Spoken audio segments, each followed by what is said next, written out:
പത്തനംതിട്ട കോഴഞ്ചേരി താലൂക്കിന്റെ ആസ്ഥാനം കോഴഞ്ചേരിയിൽ എത്തിക്കുക എന്നതാണ് പുതിയ പഞ്ചായത്ത് സമിതിയുടെ തീരുമാനമെന്ന് പ്രസിഡന്റ് ജോമോൻ പുതുപ്പറമ്പിൽ കേരള വിഷൻ ന്യൂസിനോട് പറഞ്ഞു. മാരാമൺ കൺവെൻഷൻ, ചെറുകോൽപ്പുഴ ഹിന്ദുമത സമ്മേളനം എന്നിവയുടെ അതിർത്തി പങ്കിടുന്ന പഞ്ചായത്തിൽ ജനക്ഷേമ പദ്ധതികൾ നടപ്പിലാക്കാൻ ആണ് ഭരണസമിതിയുടെ തീരുമാനം. സംസ്ഥാനം ഉറ്റുനോക്കിയ സെമി ഫൈനൽ മത്സരം കഴിഞ്ഞു. ത്രിതല പഞ്ചായത്ത് ഭരണസമിതി അംഗങ്ങൾ എല്ലാവരും അധികാരമേറ്റ് പ്രവർത്തനം ആരംഭിച്ചു. 2026 ജനുവരി 1 പുതുവത്സര ആശംസകളോടുകൂടിയാണ് കോഴഞ്ചേരി ഗ്രാമപഞ്ചായത്ത് പ്രവർത്തനം അതിൻ്റെ പുതിയ ഭരണസമിതി യോഗം ചേർന്ന് മുന്നോട്ട് പോകുന്നത്. നഗരസഭയ്ക്ക് വേണ്ട എല്ലാ വികസന സാധ്യതകളുമുള്ള ഒരു പഞ്ചായത്താണ് കോഴഞ്ചേരി ഗ്രാമപഞ്ചായത്ത്. ലോകപ്രശസ്തമായ മാരാമൺ കൺവെൻഷനും അതുപോലെ തന്നെ ചെറുകോൽപ്പുഴ കൺവെൻഷൻ ഉൾപ്പെടെ ശബരിമല തിരുവാഭരണപാത ഏറ്റവും കൂടുതൽ കടന്നു പോകുന്ന കോഴഞ്ചേരി ഗ്രാമപഞ്ചായത്തിൽ കൂടിയാണ്. ഇതിൻ്റെ ഒട്ടേറെ വികസന സാധ്യതകൾ നമ്മളുള്ളപ്പോൾ കോഴഞ്ചേരി ഗ്രാമപഞ്ചായത്തിന്റെ പുതിയ പ്രസിഡന്റായി തിരഞ്ഞെടുക്കപ്പെട്ട ജോമൻ നമ്മളോടൊപ്പം ചേരുന്നുണ്ട്. ജോമന് എന്തൊക്കെയാണ് വികസന സാധ്യതകൾ? ഞങ്ങള് ഇന്ന് പുതുവത്സരവുമായിട്ട് രാവിലെ 7:30 കോഴഞ്ചേരി ജില്ലാ ആശുപത്രിയിൽ ഇന്ത്യൻ നാഷണൽ കോൺഗ്രസ് മണ്ഡലം കമ്മിറ്റിയുടെ നേതൃത്വത്തിൽ അവിടുത്തെ പ്രയാസം അനുഭവിക്കുന്ന രോഗികളുടെ കൂടെ ഭക്ഷണം കഴിക്കുകയും അവർക്കൊരു കൈത്താങ്ങ് നൽകുകയും ചെയ്തു. അതിനുശേഷമാണ് നമ്മളിപ്പോൾ ഈ സംസാരിക്കുന്നത്. കോഴഞ്ചേരിയുടെ വികസനം എന്ന് പറഞ്ഞാൽ ഞങ്ങളുടെ ഒരു കാഴ്ചപ്പാടാണ്. വളരെ നാളത്തെ പ്രതീക്ഷയാണ് കോഴഞ്ചേരിക്ക് ഒരു താലൂക്ക് പ്രഖ്യാപനം ഉണ്ടായിട്ടുണ്ട്. പക്ഷെ താലൂക്കിന്റെ ആസ്ഥാനം പത്തനംതിട്ടയിലാണ്. കോഴഞ്ചേരിക്കാര് പഴയ ഞങ്ങളുടെ മുൻ തലമുറകൾ നിരവധി സമരപരിപാടികൾ നടത്തിയാണ് താലൂക്ക് പ്രഖ്യാപനം ഉണ്ടായത്. കോഴഞ്ചേരിയിൽ താലൂക്കിന് പേര് ഉണ്ടെങ്കിലും ആസ്ഥാനം പത്തനംതിട്ടയിലായതിൻ്റെ ഒരു പ്രയാസമാണ്. ഞങ്ങൾക്ക് ആ ആസ്ഥാനം കോഴഞ്ചേരിയിൽ കിട്ടണം. അതിനു വേണ്ട സ്ഥലം ഉൾപ്പെടെ ഞങ്ങൾ കാണിച്ചു കൊടുക്കുവാൻ തയ്യാറാണ്.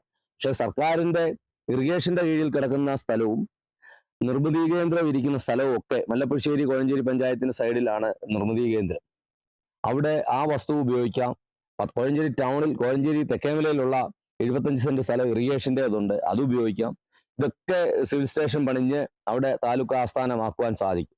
അപ്പൊ ഇതിനൊക്കെ അതിന്റെ പുറകെയൊക്കെ പോകുക എന്നുള്ളത് ഞങ്ങളുടെ ഒരു ആവശ്യമാണ്. അടിയന്തരമായി താലൂക്കിന്റെ പ്രവർത്തനം തുടങ്ങുവാനും വേണ്ടി അതിന്റെ പേപ്പർ വർക്കുകൾ നടത്തി പഞ്ചായത്തിന്റെ റെസൊല്യൂഷൻ പാസ്സാക്കി, അതായത് കോൺഗ്രസിന് ഭരണം ലഭിച്ച മല്ലപ്പുഴശ്ശേരി, തോട്ടപ്പുഴശ്ശേരി, എലന്തൂര് എല്ലാ പഞ്ചായത്തിലെയും പ്രസിഡന്റുമാരും കൂട്ടത്തിൽ ജില്ലാ പഞ്ചായത്ത് വൈസ് പ്രസിഡന്റ് എന്ന് പറഞ്ഞാൽ കോഴഞ്ചേരി ഡിവിഷനിൽ ജയിച്ച അനീഷ് ഒരിക്കണ്ണാമലയാണ്. അപ്പൊ അദ്ദേഹം ഉൾപ്പെടെ ഞങ്ങൾ കഴിഞ്ഞ ദിവസം ചർച്ച ചെയ്തു. എല്ലാവരും ഒരുമിച്ച് റെസൊല്യൂഷൻ പാസ്സാക്കി സർക്കാരിൽ കൊടുക്കുകയാണ് ഉടനെ ചെയ്യാൻ പോകുന്നത്. ഞങ്ങൾക്ക് കോഴഞ്ചേരി താലൂക്കിന്റെ ആസ്ഥാനം കോഴഞ്ചേരിയിൽ എത്തണം. അതാണ് ഞങ്ങളുടെ ആദ്യത്തെ ആവശ്യം. രണ്ടാമത്തെ, കോഴഞ്ചേരിയുടെ വികസനവുമായി ബന്ധപ്പെട്ട് പ്രത്യേകിച്ച് ഒരു നഗരസഭയ്ക്ക് വേണ്ട എല്ലാ വികസന സാധ്യതകളും ഉണ്ട്. അത് തന്നെ നഗരസഭയ്ക്ക് വേണ്ട, അതായത് എ ഗ്രേഡ് പഞ്ചായത്താണ് കോഴഞ്ചേരി. ഏറ്റവും കൂടുതൽ വിദേശ മലയാളികൾ താമസിക്കുന്ന വിദേശ മലയാളികളുണ്ട്, കോർപ്പറേറ്റുകളുണ്ട്. ഇപ്പം കോഴഞ്ചേരി പാലം കഴിഞ്ഞാൽ വിസ്തീർണത്തിൽ ചെറുതാണ്, 8.5 ചതുരശ്ര കിലോമീറ്റർ മാത്രമേ ഉള്ളൂ. കോഴഞ്ചേരി പാലം അങ്ങോട്ട് കടന്നു കഴിഞ്ഞാൽ ഇവിടെ നിന്ന് മാരാമൺ കൺവെൻഷന്, പിന്നെ ചെറുകോൽപ്പുഴ കൺവെൻഷന്, അങ്ങനെ കോഴഞ്ചേരിയുമായിട്ട് ബന്ധപ്പെട്ട് നിരവധി, തൊട്ടടുത്ത പഞ്ചായത്ത് ആറന്മുള വള്ളംകളി, ഈ പറഞ്ഞ പോലെ ആറന്മുള അമ്പലം ഇങ്ങനെ വന്ന് ശബരിമല പാത കൃത്യമായി പോകുന്നത് കോഴഞ്ചേരിക്ക് അകത്തുകൂടാണ്. അപ്പൊ ഇതിനു വേണ്ട കാര്യങ്ങളെല്ലാം ചെയ്യേണ്ട ഉത്തരവാദിത്വം കോഴഞ്ചേരി പഞ്ചായത്തിനാണ്. കൺവെൻഷനുമായി ബന്ധപ്പെട്ട് ഇപ്പം ശബരിമല തിരുവാഭരണം പോകുന്നതിന് മുമ്പേ അവിടെ വേണ്ട വൈദ്യുതി പരിപാടികൾ എല്ലാം ക്രമീകരിച്ചുകൊണ്ടിരിക്കുകയാണ്. കുടിവെള്ളത്തിനുള്ള പരിപാടികളെല്ലാം നമ്മൾ ക്രമീകരിക്കുന്നു. കൺവെൻഷന് വേണ്ട ക്രമീകരണങ്ങളെല്ലാം ചെയ്തു. പക്ഷെ എന്നാലും ഒരു വരുമാനം പഞ്ചായത്തിന് കിട്ടി, ആ വരുമാനത്തിന്റെ ഒരു റിട്ടേൺ ജനങ്ങളിൽ ചെല്ലുക എന്നുള്ളതാണ് നമ്മുടെ ആശയം. ആ ആശയവുമായി ബന്ധപ്പെട്ട് ഞങ്ങൾ ഒരു പദ്ധതി, നബാർഡിൽ നിന്ന് ഏകദേശം 25 കോടി രൂപ ലഭിക്കുന്ന ഒരു പദ്ധതിക്ക് കഴിഞ്ഞ പഞ്ചായത്ത് പ്രസിഡന്റ്, ഏകദേശം അദ്ദേഹം 6 മാസമേ ഇരുന്നുള്ളൂ പഞ്ചായത്ത് പ്രസിഡന്റായിട്ട്, അവര് നീക്കിയ ഒരു ഫയൽ ഇവിടെ ഉണ്ട്. അതായത് നമുക്ക് ഉള്ള സ്ഥലം അനുസരിച്ചാണ് കാര്യങ്ങൾ ചെയ്യാൻ പറ്റുന്നത്. ആ സ്ഥലത്ത് 25 കോടിയുടെ ഒരു ആധുനിക മാർക്കറ്റ് സമുച്ചയം ചെയ്യണമെന്ന് ഞങ്ങൾക്ക് വലിയൊരു ആഗ്രഹമുണ്ട്. അത് ചെയ്താലുള്ള ഒരു ഗുണം, കുറഞ്ഞ ഒരു മാസം ഏകദേശം 75 ലക്ഷത്തിനും 1 കോടിക്കും ഇടയിൽ ഒരു വരുമാനം മാസത്തിൽ കോഴഞ്ചേരി പഞ്ചായത്തിന് ലഭിക്കും. ആ വരുമാനം ഇവിടുത്തെ ജനങ്ങൾക്ക്, കോഴഞ്ചേരിയിലെ ജനങ്ങൾക്ക് പ്രയോജനകരമാകും. അതുമാത്രമല്ല, അവിടെ 10-30 പേർക്ക് ജോലി ലഭിക്കും. അങ്ങനെ കോഴഞ്ചേരിയുടെ ഒരു വികസനം, കോഴഞ്ചേരിയും ചുറ്റുപാടും ഒക്കെ അതായത് കോഴഞ്ചേരി വികസിച്ചാൽ ഈ പത്തനംതിട്ട ജില്ലയുടെ നടുക്ക് കിടക്കുന്ന ഒരു പഞ്ചായത്താണ്. മല്ലപ്പുഴശ്ശേരിക്കും തോട്ടപ്പുഴശ്ശേരിക്കും ചെറുകോലിനും നാരങ്ങാനത്തും എല്ലാം പ്രയോജനമാകും കോഴഞ്ചേരി വികസിച്ചാൽ. എല്ലാവരും വണ്ടി കയറി പോകാൻ വരുന്നതും കാര്യങ്ങൾക്ക് വരുന്നതും എല്ലാം കോഴഞ്ചേരി ടൗണിലാണ്. അപ്പോൾ ആ ഒരു പദ്ധതി ഞങ്ങളുടെ മനസ്സിലുണ്ട്. അതുകൂടാതെ സ്റ്റേഡിയത്തിന് കിഴക്കുവശത്തുള്ള നിലം, ആ നിലം ഏറ്റെടുത്ത് കുട്ടികളുടെ പാർക്ക്, കളിസ്ഥലം ഇത് ചെയ്യുവാൻ വേണ്ടി മുൻപിരുന്ന പഞ്ചായത്ത് ഭരണസമിതി ഏകദേശം 20 വർഷം മുമ്പാണെന്ന് 20-25 വർഷം മുമ്പ് 7.25 ലക്ഷം രൂപ റവന്യൂവിൽ കെട്ടിവെച്ചിട്ടുണ്ട്. എന്നാൽ തുടർ നടപടികൾ നടക്കാഞ്ഞ സാഹചര്യത്തിൽ അതിങ്ങനെ മുടങ്ങിക്കിടക്കുന്നു. അങ്ങനെയുള്ള നടപടികളിലേക്ക് ഞാൻ ഇന്നലെ തന്നെ പഞ്ചായത്ത് സെക്രട്ടറിയെ ഉദ്യോഗസ്ഥരെയും വിളിച്ച് അതിന് വേണ്ട കാര്യങ്ങളെല്ലാം ക്രമീകരിക്കുവാൻ പറഞ്ഞിട്ടുണ്ട്. കൂടാതെ ഇപ്പൊ ഇവിടെ ഞാൻ വന്നപ്പോൾ ഞാൻ എനിക്ക് ഒരു പ്രയാസം വന്നത്, ഇവിടുത്തെ സർക്കാർ അതായത് പഞ്ചായത്ത് സ്ഥാപനങ്ങൾക്ക് പേപ്പർ ആധാരങ്ങളൊന്നുമില്ല. പഞ്ചായത്ത് ഓഫീസിലില്ല, കോഴഞ്ചേരി ചന്തയ്ക്കില്ല, വണ്ടിപ്പേട്ടയ്ക്കില്ല, ഈ പറഞ്ഞ പഞ്ചായത്ത് സ്റ്റേഡിയത്തിനില്ല, നിരവധി സ്ഥാപനങ്ങളായ അംഗൻവാടികൾ ഉൾപ്പെടെയുള്ള സ്ഥാപനങ്ങൾക്കില്ല. ഇപ്പൊ എൻ്റെ ആദ്യത്തെ ഉദ്യമം ഇതിനെല്ലാം രേഖകൾ കണ്ടെത്തുക, ആധാരങ്ങൾ കണ്ടെത്തുക. അതും ഇന്നലെ സെക്രട്ടറിക്ക് വിളിച്ച് സെക്രട്ടറി എൻജിഎസിനെ വിളിച്ച് നിർദ്ദേശം കൊടുത്തിട്ടുണ്ട്. അടിയന്തരമായി അതിന് പേപ്പറുകൾ റെഡിയാക്കുവാനുള്ള കാര്യങ്ങൾ ചെയ്തിട്ടുണ്ട്. അത് മാത്രമല്ല, പഞ്ചായത്ത് സ്റ്റേഡിയം ഇപ്പോഴും നിലം എന്നുള്ള രീതിയിലാണ് കിടക്കുന്നത്. അത് തരം മാറ്റാൻ വേണ്ട നടപടികൾക്ക് നമ്മളെ നിർദ്ദേശം കൊടുത്ത് എളുപ്പമായിട്ട് അത് തന്നെ ആ സ്റ്റേഡിയം തന്നെ വിപുലീകരിച്ചാൽ ഏറ്റവും കൂടുതൽ വരുമാന സ്രോതസ് ഉണ്ടാകുന്നതാണ്. കാരണം സമീപ പ്രദേശങ്ങളിൽ നിന്ന് ഇത്രയും വിസ്തൃതമുള്ള ഒരു സ്റ്റേഡിയം ഇല്ല. അല്ല, അത് ഇതിൻ്റെ അവിടുത്തെ ഒരു പ്രയാസം വന്നത്, ആ സ്റ്റേഡിയം എന്ന് പറഞ്ഞ ആ സ്ഥലത്താണ് ഈ മാലിന്യ പ്ലാന്റ് വന്നത്. മാലിന്യ പ്ലാന്റ് വരികയും ഹരിതകർമ്മസേനയുടെ പ്ലാസ്റ്റിക് ഉൾപ്പെടെയുള്ള വേസ്റ്റ് സാധനങ്ങൾ അവിടെ കൊണ്ട് തരംതിരിക്കുന്ന സാഹചര്യം കൂടി വന്നു. കൂടാതെ കുറെ സർക്കാർ സ്ഥാപനങ്ങളും കെട്ടിടങ്ങളും വന്നപ്പോഴത്തേക്ക് ഈ മാലിന്യ പ്ലാനോട് വന്നപ്പോൾ സ്റ്റേഡിയമായി ഉപയോഗിക്കാൻ പറ്റാത്ത ഒരവസ്ഥയിലാണ് ഇപ്പം കിടക്കുന്നത്. അത് ഒരു വെള്ളക്കെട്ടായി കാട് പിടിച്ചു കിടക്കുന്നു.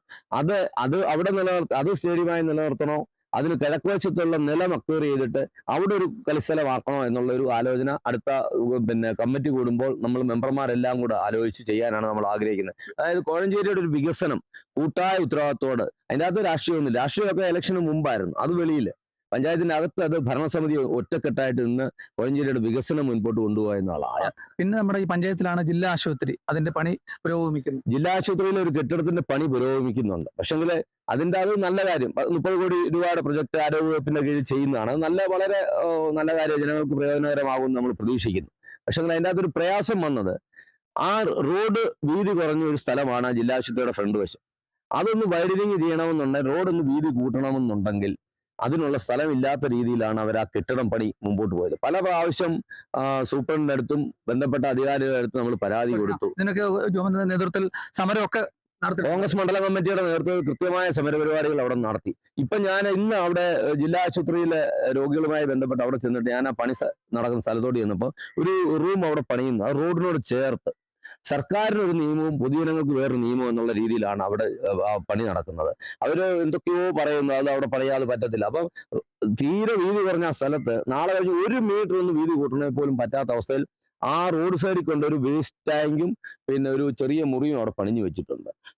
ഇത് നമ്മൾ ജനങ്ങൾക്ക് വേണ്ടി ഇത് ചെയ്യുമ്പോൾ എന്തെങ്കിലും കാണിച്ചു വെച്ച് ചെയ്യാനല്ല, ദീർഘവീക്ഷണത്തോടെ നാളെ കഴിഞ്ഞ് ജനങ്ങൾക്ക് പ്രയോജനകരമായ രീതിയിൽ ആ റോഡിന് വീതി കൂട്ടാൻ സർക്കാർ വസ്തു ഒരു 1 മീറ്റർ വിട്ടു തന്നാൽ, കൂടുതലൊന്നും ചോദിക്കുന്നില്ല, ഒരു 1.5 മീറ്റർ അവിടെ വീതി കൂട്ടാൻ വിട്ടു തന്നായിരുന്നെങ്കിൽ വളരെ പ്രയോജനകരമായിരുന്നു. ആ രീതിയിലല്ല അത് ചെയ്ത്. പിന്നെ കെട്ടിടം പണിയും കാര്യങ്ങളും ഹോസ്പിറ്റലുമായി ബന്ധപ്പെട്ട് വളരെ ഭംഗിയായിട്ട് അവിടെ നടക്കുന്നു. അത് നമ്മൾ സർക്കാരിനെ അഭിനന്ദിക്കുന്നു. ഇല്ലാത്ത കാര്യം നമ്മളില്ലെന്ന് പറയും. പക്ഷേ അക്കൂട്ടത്തിൽ മറ്റു കാര്യങ്ങളും അവർ ശ്രദ്ധിക്കേണ്ടതായിരുന്നു. അത് ശ്രദ്ധിച്ച് മുമ്പോട്ട് കൊണ്ടുപോകാൻ അവർ ശ്രമിക്കണം. അത് ശ്രമിക്കുമെന്ന് നമ്മൾ വിചാരിക്കുന്നു. പല പരാതികളും നമ്മൾ കൊടുത്തിട്ടുണ്ട്, നിരന്തര സമരപരിപാടികളും നടത്തിയിട്ടുണ്ട്. കൂടാതെ വണ്ടിപ്പേട്ട വിഷയം നിങ്ങൾക്ക് എല്ലാവർക്കും അറിയാം. വർഷങ്ങളായി വണ്ടിപ്പേട്ട വിഷയം അവിടെ നിലനിൽക്കുന്നതാണ്. അവിടെ ടൗണിന്റെ നടുക്ക് ഏകദേശം ഒരു 10-60 സെന്റ് വസ്തു അവിടെ കിടക്കുകയാണ്. അത് ഇപ്പം പാലം പണി വരുന്നതുമായി ബന്ധപ്പെട്ട അപ്രോച്ചോട് വരുന്നു, വണ്ടിപ്പേട്ട ഇല്ലാതാകും. പോസ്റ്റ് ഓഫീസ് അവരുടെ ഫ്രണ്ട് വശം പൊളിച്ച സാഹചര്യത്തിൽ അത് അവർക്ക് വാതിൽ കൊടുക്കണം. അങ്ങോട്ട് കുറച്ച് പ്രൈവറ്റ് വീടുകൾ, സ്വകാര്യ വ്യക്തികളുടെ വീടുകളുണ്ട്, അവിടെ അവർക്കുള്ള വഴിയുണ്ട്. ഈ ഒരു സ്വകാര്യ വ്യക്തിയുമായി തർക്കം നിൽക്കുന്നു 3.5 സെന്റ് വസ്തുവിന്റെ.